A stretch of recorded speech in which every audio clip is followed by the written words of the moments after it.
ایک سوال ہے، شیخ ربیع المدخلی جو ہیں ظاہر ہے وہ ایک عالم دین ہے. ایک عالم دین کے پاس یہ اس بات کا حق ہے کہ وہ اپنی رائے رکھ سکتا ہے کسی بندے کے بارے میں بھی، کسی مسئلے کے بارے میں بھی. تو جب ہم جس طریقے سے ہم یہ کہتے ہیں کہ آپ کسی کے بارے میں کوئی سخت اوپینین نہیں دے سکتے، یعنی کسی کے بارے میں آپ یعنی کسی کی اوپینین ایک اجتہادی اوپینین ہے، تو ہم شیخ ربیع المدخلی کی اوپینین کو بھی تو ایک اجتہادی اوپینین سمجھ سکتے ہیں اور ان کے بارے میں ایک یعنی دفاع ان کا کر سکتے ہیں، تعویل کر سکتے ہیں کہ یار ان سے غلطی ہو گئی، چلیں ان کا. لیکن کیا پھر ہم کیوں ایسا ہے کہ جو وہ کام وہ خود کر رہے ہیں، مطلب میں اب ڈیولز ایڈوکیٹ نہیں کہنا چاہیے کہ وہ اللہ معاف کرے ڈیول تو نہیں ہے، ان کے فالوورس کو میں ڈیولز تو نہیں کہہ سکتا، لیکن کہنے کا مطلب ہے کہ اگر میں ان کے پرسپیکٹو سے بات کروں، ایک بندہ جو تھرڈ پرسن ہے وہ کہے گا چلیں یار ٹھیک ہے انہوں نے یہ کام کیا، تو اب آپ شیخ ربیع المدخلی کو کیوں اس طریقے سے ایک ویلیفائی کر رہے ہیں اور آپ ان کے بارے میں، حالانکہ ان کا بھی اجتہاد ہے، چلے ان سے غلطی ہوگی. So how do you differentiate between two کہ شیخ ربیع المدخلی کیوں اس معنی میں ہم کہتے ہیں کہ وہ اللہ معاف کرے امپلیکیشنز ہے ہماری بات کی کہ وہ ضلالت یا گمراہی یا انحراف کی طرف جا رہے ہیں. کوئی شاید ہی بڑا عالم دین انہوں نے چھوڑا جس پہ تنقید نہ کی ہو. چلیں آپ نے 2-4 پہ کر لی، 5 سال سے آپ کو اختلاف ہو گیا، ٹھیک ہے. مثال کے طور پہ شیخ سلمان العودہ، سفر الحوالی، شیخ عائز القرنی، ٹھیک ہے. اب یہ تھوڑا تحریکی سوچ رکھتے تھے. شیخ بن باز وغیرہ بھی ان کی تعریف کرتے تھے.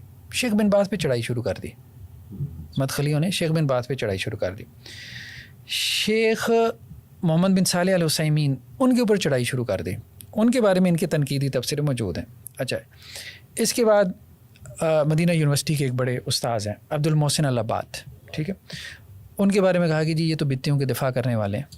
اچھا، وہ بھی یہ کہتے تھے یار تحریکی ذوق ہے، اپنے لوگ ہیں، قریب کرو. اچھا، شیخ بن باز، شیخ محمد بن صالح العثیمین، علامہ البانی وغیرہ قریب کرتے تھے، بڑے ظرف والے تھے، بڑے ظرف والے تھے، قریب کرتے تھے، یار اپنے لوگ ہیں، اسی لیے ان کی تعریفیں بھی مل جاتی ہیں، تعریفیں مل جاتی ہیں، یعنی اخوانی جو لیڈرشپ ہے اس کے بارے میں اچھے کلمات بھی مل جاتے ہیں. ان کا جو ہے وہ منہج پھاڑنے والا نہیں تھا، ان کا منہج جو ہے وہ پھاڑنے والا منہج تھا. اچھا، بڑے علماء تو یہی کرتے تھے. اسی طرح شیخ عبداللہ بن جبرین کے بارے میں کہا جی یہ اخوانی ہیں. اچھا، ہاں، ان کے بارے میں اخوانی کا ٹائٹل جو ہے وہ پھیلا دیا کیونکہ انہوں نے سید قطب اور حسن البنا کی تعریف کر دی تھی، ٹھیک ہے. اسی طرح جو ہے وہ ایک معروف سلفی عالم ہیں علامہ بکر بن ابو زید، ان کو شیخ ربیع المدخلی نے اپنی کتاب بھیجی جو انہوں نے سید قطب شہید کے رد میں لکھی تھی. تو شیخ بکر ابو زید انہوں نے وہ کتاب جو ہے نا وہ انہوں نے کہا جی اس کے اوپر ملاحظات پیش کریں. تو انہوں نے کہا کہ جی دیکھیں اب آپ کہہ رہے ہیں کہ جی سید قطب کی تحریروں میں الہاد ہے، زندقہ ہے، خلق قرآن کے قائل ہیں، متواتر احادیث کے منکر ہیں.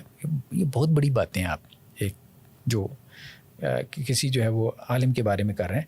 تو آپ کی کتاب جو ہے اصول تحقیق کے معیار پہ پوری نہیں اترتی. اچھا، شیخ بکر ابو زید بہت بڑے عالم ہیں، یعنی یہ علامہ ہے. تو انہوں نے شیخ ربیع المدخلی کو یہ جواب لکھ کے بھیجا کہ خود ہی اب کتاب بھیج رہے ہیں تبصرے کے لیے، تو اب انہوں نے تبصرہ تو کرنا ہے، تبصرہ کر دیا کہ بھئی ایک بات آدمی کو آپ کہہ رہے متواتر حدیث کا منکر ہے، اس کی الہاد ہے، زندقہ ہے. تو شیخ بکر ابو زید انہوں نے کہا کہ جی دیکھیں میں یہ ساری باتیں پڑھ کے میرے تو رونگٹے کھڑے ہو گئے کہ آپ یہ لکھ رہے ہیں کہ جی سید قطب یہ بھی جائز سمجھتے ہیں کہ اللہ کا غیر بھی جو ہے وہ شرع سازی کا حق رکھتا ہے، کیونکہ ان کا سارا مسئلہ ہی توحید حکمیت کا تھا، آپ نے ان کی وہ بھی اڑا دی. ٹھیک ہے. اس پہ اب یہ ان کے خلاف بھی بھڑک اٹھے اور انہوں نے کہا کہ جی یہ اصل میں حزبیوں کے امام ہیں اور اللہ نے ان کے دلوں پہ مہرے لگا دی ہیں، ان کو اندھا بہرا کر دیا، یہ قطبیوں کا لیڈر ہے، یہ ہوائی نفس کا مریض ہے، فلاں، مطلب یہ دس اینڈ دیٹ.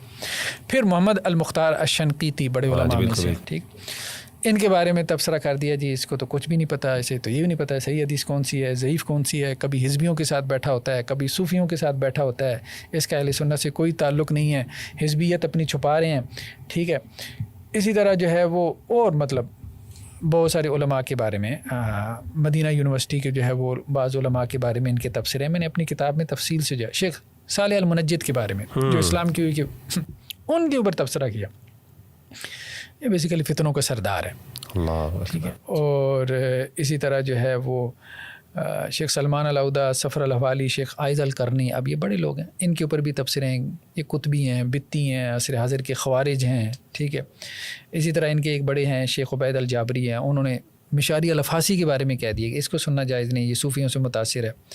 شیخ ربیع المدخلی نے ابو اسحاق الحوینی، یہ جو ان کے شیخ البانی کے شاگرد، کہا کہ یہ بھی بدتی ہے. اللہ اکبر. ٹھیک ہے.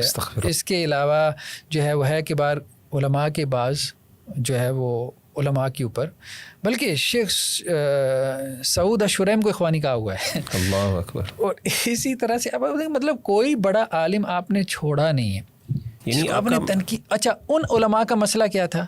ان علماء نے دوسرے علماء کو جن کے اندر ذرا خیر کا پہلو غالب تھا ان کو قریب کرنے کے لیے ان کی کوئی تعریف کر دی، ان کے خیر کو اپریشیٹ کر دیا. ٹھیک ہے، تو اس کے اوپر یہ بھڑک اٹھتے تھے اور ان کو منہج سے اور سلفیت سے خارج کرنا. ڈاکٹر صاحب یعنی آپ کا کہنے کا مطلب یہ ہے کہ the reason why we are not actually allowing، یعنی ہم ان کی باتوں کو نظر انداز اس لیے نہیں کر رہے شیخ ربیع المدخلی کی، کیونکہ اس کی وجہ سے فتنہ پھیل رہا ہے، فساد پھیل رہا ہے، انہوں نے کسی کو چھوڑا ہی نہیں ہے. اور ڈاکٹر صاحب اس میں یعنی فتنہ پولیٹیکل لیول پہ بھی، یعنی کئی لوگ ایسے ہیں اللہ معاف کرے جو اس طرح کی اسٹیٹمنٹس کی وجہ سے حکومت نے ان کو پھر یعنی ان کے ٹائٹل کی وجہ سے، ٹائٹل دینے کی وجہ سے حکومت نے پھر ان کو اللہ معاف.